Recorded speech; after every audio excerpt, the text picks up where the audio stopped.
right, final pin across bears here in this offering. 45, 46, and 47 are the lots. We're going to start with lot 45. This is the single bear in the 124 litter, sired by Quitting Time, which a boar that's done a great job here in our first season of those pigs surfacing and getting along real well in the ring, and look forward to the next season for sure. Mother's a Bounce Dirty Secret Gilt. These are Three's Company's offering in this group, and Michigan-born hogs, but marketed down here. And we think this 124-1 pig is a Quitting Time. As I said, Bounced Dirty Secret sow would be their mother was actually reserve weanling gilt overall at Duncan, would have been 2 years ago.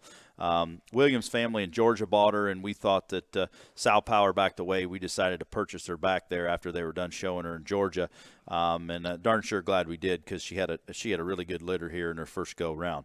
This bear here is one that offers some shape, dimension, gives you a nice kind of a look in terms of one that looks like he's big enough in his type and kind, and after feeding some of the Quitting Times, a hog that's probably the right maturity pattern for that. Doesn't overwhelm you in terms of just being the most out there, but man, he's still got shape, he's got bone, looks like an easy feeding pig. End point could be June, July, looks like an easy growing kind of a pig. Should come into rib shape and body, and I think one that can be just an easy feeding, easy maintaining kind of a pig in the lot 45. Lot 46 and 47 are 127 litters. Mother would be an overruled Dirty Lovin', so it goes back to those Dirty Lovin' sows up there in Michigan that have done a great job for us. And first-time gilts, the mother, sired by Backbone there at Moyers.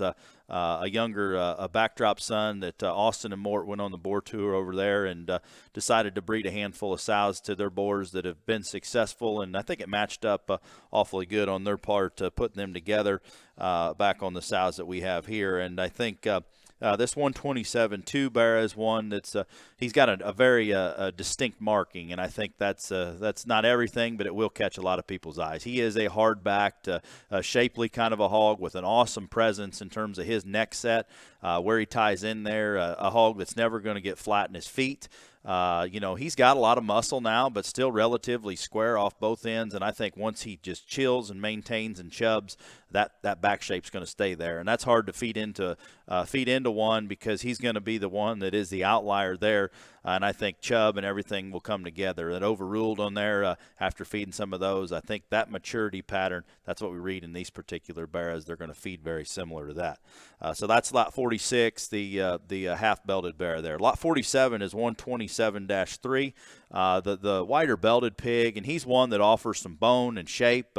Not a big hog by any means in terms of frame size, but looks like one that could finish in that June, potentially a big July bear.